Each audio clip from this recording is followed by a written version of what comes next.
Hello everyone, happy World Physiotherapy Day. Today, 8 September is celebrated as World Physiotherapy Day. So on this day, I would like to share a video about the awareness on physiotherapy. आप सभी को world physiotherapy day की बहुत बहुत शुभकामनाएं। आज के दिन 8 सितंबर को वर्ल्ड फिजियोथेरेपी डे मनाया जाता है। तो आइए जानते हैं कि फिजियोथेरेपी क्या है और किस तरह से किस किस कंडीशन में फिजियोथेरेपी का यूज़ होता है। आप कब एक फिजियोथेरेपिस्ट से अपने लिए सलाह ले सकते हैं। तो सबसे पहले जानते हैं कि फिजियोथेरेपी क्या है। फिजियोथेरेपी एक ऐसा हेल्थ केयर प्रोफेशन है, ऐसी मेडिकल फील्ड है जहां हम बिना दवाइयों के, बिना किसी चीर फाड़ के, बिना किसी इंजेक्शन के आपकी मोबिलिटी को रिस्टोर करने में हेल्प करते हैं, आपके फंक्शन को इम्प्रूव करने में हेल्प करते हैं और इस तरह आपकी क्वालिटी ऑफ लाइफ को इम्प्रूव करते हैं, जिससे आप ज़िंदगी के जितने भी साल हैं उनको अच्छी तरीके से जी पाएँ। तो फिजियोथेरेपी में हम क्या करते हैं? फिजियोथेरेपिस्ट ऐसे हेल्थ केयर प्रोफेशनल्स हैं जो कि डिफरेंट टाइप की ट्रीटमेंट टेक्निक्स और अप्रोचेस को यूज़ करते हैं। आपको आपकी मोबिलिटी को गेन कराने के लिए, डिसेबिलिटीज़ से निकालने के लिए, वैरायटी ऑफ कंडीशंस में फिजियोथेरेपिस्ट की आप एडवाइस ले सकते हैं। फिजियोथेरेपी का प्राइमरी गोल क्या होता है? प्राइमरी गोल होता है फिजियोथेरेपी का पेन कम करना। उसके लिए डिफरेंट मेथड्स हम यूज़ करते हैं।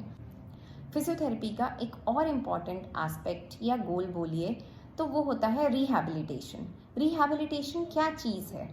इस तरह के पेशेंट जो कि अपने आप अपना काम नहीं कर पाते, किसी भी तरह के फालिस, लकवा या पैरालिसिस की वजह से, उनको उनकी लाइफ में अडेप्ट कराने में, उनका फंक्शंस को इम्प्रूव कराने में, उनको दोबारा चलाने, बैठाने, वॉक करने में समर्थ बनाने में फिजियोथेरेपी ही हेल्प करती है।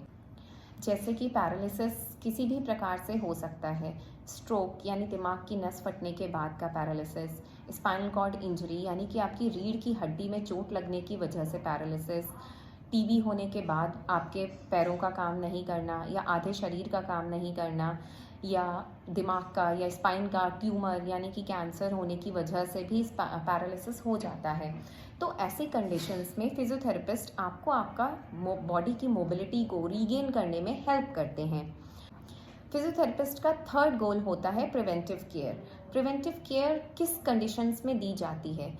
देखिए, एक एज के बाद सबकी बॉडी में डीजनरेटिव चेंजेस यानी कि वियर एंड टियर शुरू हो जाता है। धीरे धीरे सबकी जैसे जैसे एज बढ़ती है, आपकी मांसपेशियां ढीली पड़नी शुरू हो जाती हैं, आपके जॉइंट का फ्लूइड कम होने लगता है। इसकी वजह से आपकी रेंज ऑफ मोशन यानी कि आप जितना पहले एफिशिएंटली काम कर पाते थे वो नहीं कर पाते हैं। कभी कभी आपके जोड़ जो हैं वो जाम होने लगते हैं। तो इस कंडीशन में होके अपनी एफिशिएंसी बढ़ा सकते हैं और फिजियोथेरेपिस्ट आपको इस तरह की टेक्निक सिखा सकते हैं, ऐसी एडवाइजेस देते हैं जिससे आपको एजिंग प्रोसेस को डील करना आसान हो जाता है। आपकी मसल्स की स्ट्रेंथ बढ़ाने में जो कारगर एक्सरसाइजेस हैं उनके बारे में आपको अवगत कराया जाता है, उनको परफॉर्म करवाया जाता है, जिनसे कि आपके शरीर के बूढ़े होने की प्रक्रिया स्लो हो जाती है और आप अपनी ज़िंदगी को आराम से और मज़े से जी सकते हैं। फिजियोथेरेपिस्ट का एक और गोल होता है, आपको अगर आप किसी स्पोर्ट्स या प्रतियोगिता में भाग लेते हैं तो उसके लिए आपको आपकी बॉडी को, आपके शरीर को तैयार कराना, या फिर आपको अगर स्पोर्ट्स के टाइम पर कोई इंजरी हो गई है तो उससे रिकवर कराना, जिससे कि आप दोबारा से अपने स्पोर्ट्स में पार्टिसिपेट कर सकें, लंबे समय तक अपने स्पोर्ट्स खेल सकें बिना किसी परेशानी के, बिना किसी फिजिकल प्रॉब्लम के। फिजियोथेरेपिस्ट का एक और गोल होता है, जो पेशेंट, जो इंसान अपने आप से चल नहीं पाता, जिसको असिस्टिव डिवाइसेस की ज़रूरत होती है, तो उनको यह बताना कि उनके लिए किस तरह की असिस्टिव डिवाइस किसके लिए सुटेबल होती है। हर पेशेंट अलग होता है, उसकी ज़रूरतें अलग होती हैं, उसका शरीर अलग प्रकार से बना होता है, उसके शरीर में जो चल रही हैं वो प्रक्रियाएं अलग होती हैं।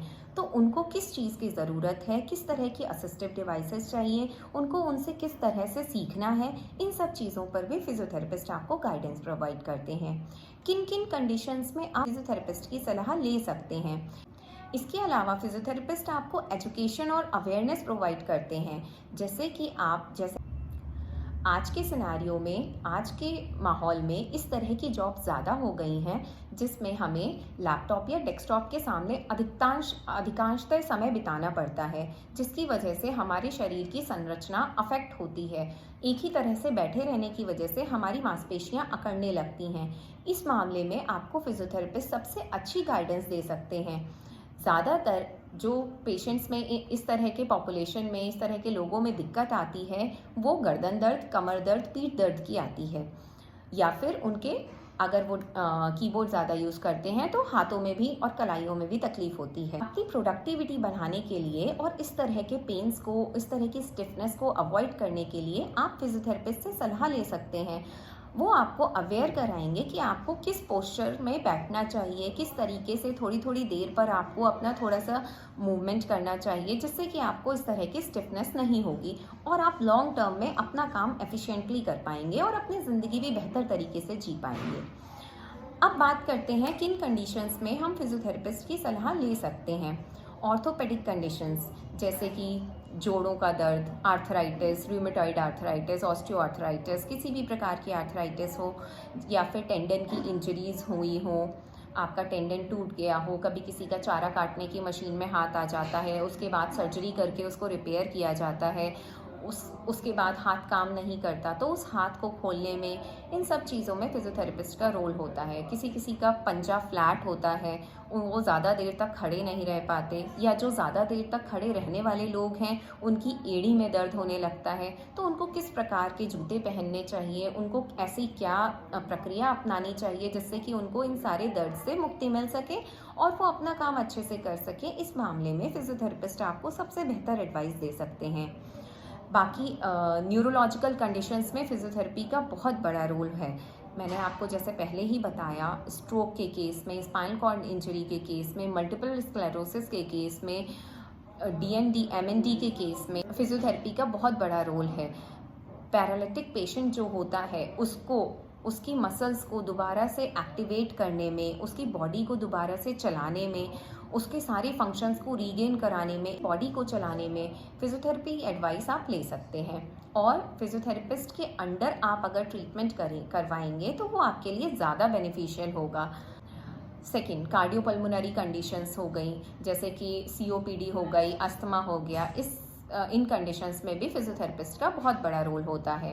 पीडियाट्रिक कंडीशंस, बच्चों के कुछ इस तरह के बच्चे होते हैं जो कि जन्म से ही या तो अकड़े हुए होते हैं, या वो गर्दन नहीं संभाल पाते, या बैठ नहीं पाते। कुछ बच्चों का विकास देर से होता है, वो देर से चलना शुरू करते हैं, कुछ सीधा नहीं चल पाते, टेढ़ा क्रिस क्रॉस करके चलते हैं। इस केस में भी फिजियोथेरेपी की एडवाइस ली जाती है और फिजियोथेरेपिस्ट के अंडर ट्रीटमेंट करवाया जाता है। फिर बड़े बूढ़ों की कंडीशंस, जीरियाट्रिक पॉपुलेशन की कंडीशंस आती हैं। बड़े बूढ़े लोग जो होते हैं उनकी मांसपेशियां ढीली पड़ जाती हैं, उनको अपने ऊपर कॉन्फिडेंस नहीं होता, उनके गिरने की संभावनाएं ज़्यादा होती हैं। तो इस तरह की वृद्धावस्था में फिजियोथेरेपिस्ट आपकी हेल्प करते हैं कि आप किस तरह गिरने से बच सकते हैं या फिर किस तरह सेफली गिर सकते हैं। इसके अलावा फिजियोथेरेपिस्ट वुमेन हेल्थ इश्यूज़ को भी डील करने में हेल्प करते हैं, जैसे कि जब महिलाएं गर्भ धारण नहीं कर पाती हैं, उनको पीसीओएस, पॉलीसिस्टिक ओवरीज डिजीज़ या पॉलीसिस्टिक ओवरिन सिंड्रोम या फिर थायराइड होता है, जिसकी वजह से वज़न बहुत ज़्यादा होता है, उन्हें गर्भ धारण करने में समस्या होती है। तो उस सिनेरियो में उनके वेट को मैनेज करके उनको गर्भ धारण कराने में फिजियोथेरेपी हेल्प करती है। गर्भावस्था के दौरान हर 3 महीने के हिसाब से, जिसको हम ट्राइमेस्टर्स बोलते हैं, डिफरेंट टाइप की एक्सरसाइजेस समझाई जाती हैं और आपको पोस्चर समझाया जाता है। जो ये डिफरेंट टाइप की एक्सरसाइजेस आपको हर ट्राइमेस्टर के हिसाब से सिखाई जाती हैं, वो गर्भावस्था के दौरान आपके शरीर को स्वस्थ रखने में आपकी मदद करती हैं। साथ ही जब बच्चा पैदा हो जाता है, यानी कि डिलीवरी के बाद, आपकी हेल्प करती हैं कि आपको बॉडी पेन्स नहीं हो, क्योंकि बच्चे का वेट और साथ में एमनियोटिक फ्लूइड का वेट काफ़ी ज़्यादा होता है और ये सारा प्रेशर आपकी स्पाइन पर आता है और आपके पैरों पर आता है, यानी कि आपके घुटनों पर। किसी किसी का वज़न ऑलरेडी ज़्यादा होता है और वो और ज़्यादा बढ़ चुका होता है, उस केस में पोस्ट पार्टम एक्सरसाइजेस भी बताई जाती हैं और जनरली भी पोस्टपार्टम एक्सरसाइजेस बताई जाती हैं जो कि आपको डिलीवरी के बाद करने चाहिए, जिससे कि आपके शरीर को आप दोबारा से सही रूप में ला सकें और बेटर फील कर सकें। ऑब्वियसली फिट और हेल्दी बॉडी किसको नहीं पसंद होती है। हमारे जो फिजियोथेरेपी प्लान्स होते हैं, जो एक्सरसाइज प्लान्स होते हैं, वो हाईली इंडिविजुअलाइज्ड होते हैं, यानी किसी भी दो तरह के मरीजों को हम सेम टाइप की एक्सरसाइजेस नहीं करा सकते। उनकी रिक्वायरमेंट्स अलग होती हैं। इसमें हम डिफरेंट टाइप की टेक्निक्स और अप्रोचेस यूज़ करते हैं, जैसे कि manual therapies, exercise programs, different type की modalities, patient education, awareness and many other things. तो इस तरह से फिजियोथेरेपी एक ऐसा हेल्थ केयर प्रोफेशन है जो एक बच्चे के पैदा होने से लेकर उसके बूढ़े होने तक उसकी हेल्प करता है, उसको एक खुशहाल ज़िंदगी, उसको एक पेन फ्री ज़िंदगी, उसको एक चलती फिरती घूमती ज़िंदगी जीने में, आपको आपके फंक्शंस को रीगेन करने में, आपकी मोबिलिटी को इम्प्रूव करने में और ओवरऑल क्वालिटी ऑफ लाइफ को इम्प्रूव करने में आपकी मदद करता है। सो एक बार फिर से सभी को वर्ल्ड फिजियोथेरेपी डे की बहुत बहुत शुभकामनाएं।